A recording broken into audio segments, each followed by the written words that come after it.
So this is from Nick Meldrum via Facebook. Before you start, Nick is in an amazing band called Sons, doing really, really well, starting to get played on Radio 1, getting loads of festivals. Sick. That band is absolutely 100% going places. Oh, amazing, cool. Well, I think he saw the video that you did a few weeks ago on how, we shouldn't always share things on our own personal page once you post it up on your band page. So he replied kind of with that in context, saying Facebook often filters content to only a certain amount of fans unless you're willing to pay to boost the post, which is why a lot of people share content to their personal pages to reach more people. How do you advise kind of getting past the Facebook fan page filter? Okay, so I do have advice for this. So yeah, the backstory is I've basically just said I'm seeing too many bands that are bypassing their professional Facebook page and they're going onto their personal one, or they're doing both in the hope that it will reach to more people. The problem with that is, from a consumer's point of view, from a consumption point of view, your friends who are probably on both of them won't give a shit about your band Facebook because they'll be just saying it's your personal one. Like, for example, if you said, can I give you a call? If I said, here's my personal assistant's number, here's my number, which one are you going to choose? You're just going to choose the one which is the closest thing to the person as you can. And if your friends are part of your personal Facebook, that's where they're going to consume your content. So I like it when you keep them separate, keep them clean, and you force people onto your Facebook page. And so the question is, how do you kick in the Facebook algorithm? So a couple of things. Number one thing I see a lot is too much advertising. People don't give a shit about advertising, so you can get away with a little bit of it, but on the whole, this is about bringing value as opposed to advertising. And if you bring value to people, that does the job of the advertising. So it's just being more clever. Rather than saying, we've got a gig on Tuesday, who's coming? And people go, oh, it's an advert for a gig. It's trying to think of a clever way to tell people that you're doing it in a form of content, I mean, this channel is for creatives. It's for people who are in bands, musicians, people who are starting businesses. You guys have the creativity in you, and you're not using it enough when you are going onto your Facebook. I noticed that people are much more creative on Instagram, much more creative on YouTube, much more creative on Snapchat, and just Facebook tends to be this just throwing stuff out there. So here's a couple of things that you can do. This is all about kicking in the algorithm. So making Facebook work for you. How do you do that? Firstly, you need to realize that when you're in Facebook's house, you have to play by Facebook's rules. Now, not so long back, Facebook would just push stuff out to everybody. Everybody would see it. That was just the way it is. Nowadays, Facebook said everyone's got too many friends, it doesn't work like that, and Facebook wants to monetize what they do, which there is absolutely nothing wrong with that in my book. Facebook wants to monetize what they do because they can, because it's advertising.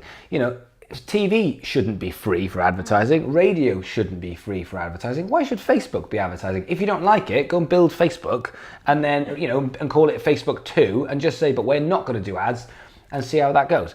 So there's nothing wrong with it. It's just when you're in Facebook's house, you have to play by Facebook's rules, but there are tricks that you can kick in the algorithm.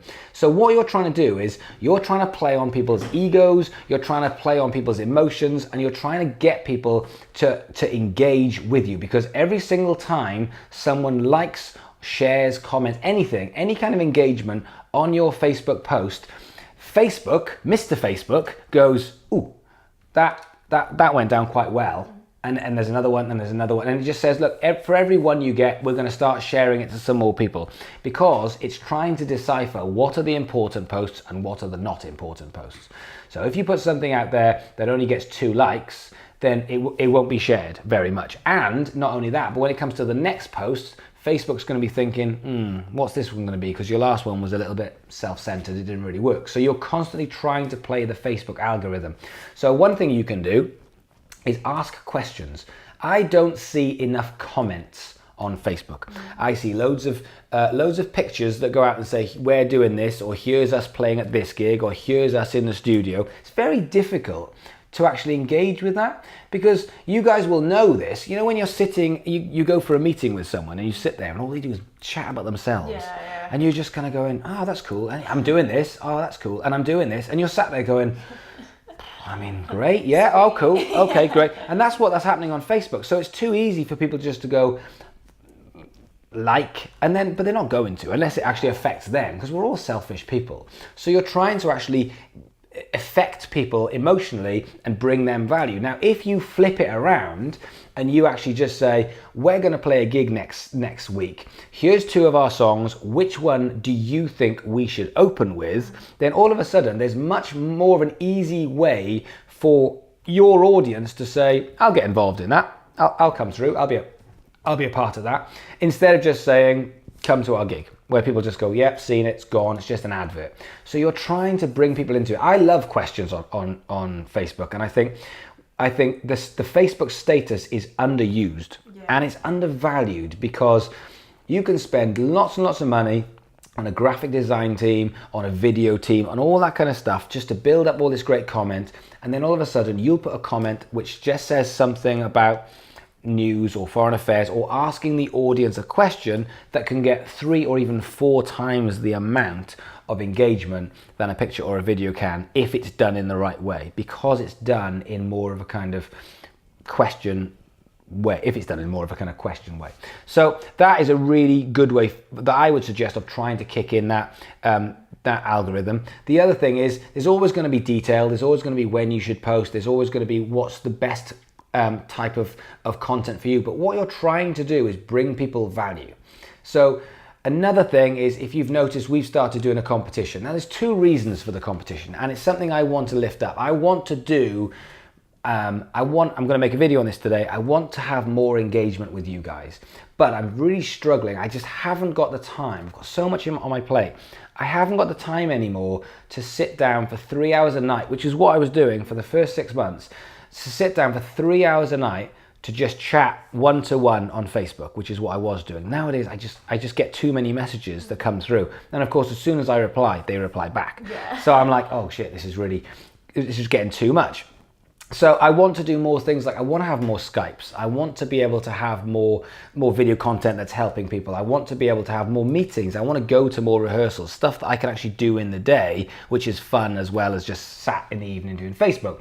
So what we do is we have this hashtag 60minwin. You can do your own version of it, and it's just a way of saying we're going to give back. We want to do more things outside of behind the scenes on Facebook, which is stuff I do a lot. So therefore, you have to earn it, but we're trying to make it into something which is valuable, because that's all it is. If you like this post, if you actually write hashtag 60minwin, which takes 5 seconds of your life on the comment below, that will help the algorithm. That will say to Facebook, people are commenting on this, that's why it'll go further. And I'll say, in order to do that, I will prioritize you into a way where I can I'll keep seeing you. So for a start, I'll know about you a lot more over a period of a month, but I'll be trying to look for these guys that I can say, right, yeah, let's have a Skype, let's have a meeting. I'm trying to give value. Now, if you're in a band, especially in a band like that, which is actually starting to get, Radio 1 playing things, you're holding that leverage, you're holding value. So what you can do is you can say, we'll do a competition, but here's the thing, don't do a competition. And this is where bands fall down.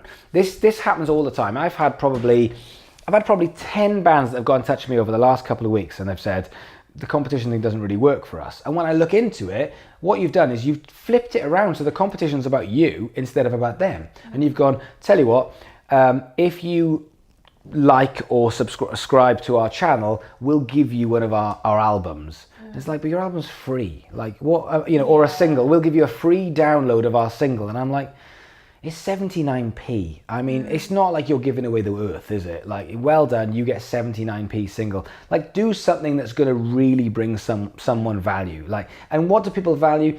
They value you. They value your time, because that's the most important thing in the world, is your time. It's the only thing we've really got outside of our skill set, is our time. So if a band said, we're going to drive over to you and we're going to play a mini acoustic gig in your kitchen, it's going to cost you a little bit of petrol and just time. Yeah. But that will leave a legacy in that fan's mind forever. Yeah. They will always go, remember that time when that band came and just that gig in our kitchen, we ran that competition.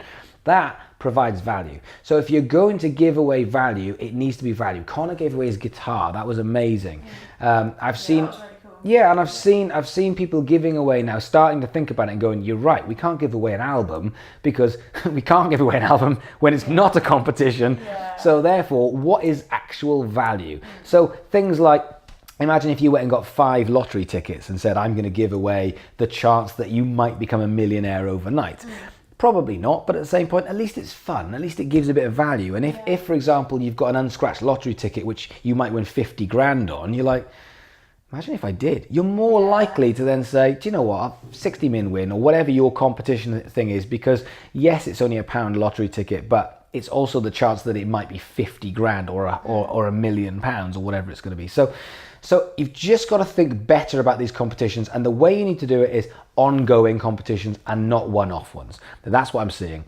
You can win a single, and then the next week there's nothing, and the week after there's nothing. This needs to be ongoing. What are you going to just keep winning? It's like you keep engaging with our content, and we will keep giving away these awesome prizes. Yeah. Also, I mean, I suppose if you keep doing it, you get to see which prizes like spark the most engagement Absolutely. as well. So it's all experimenting. Yeah.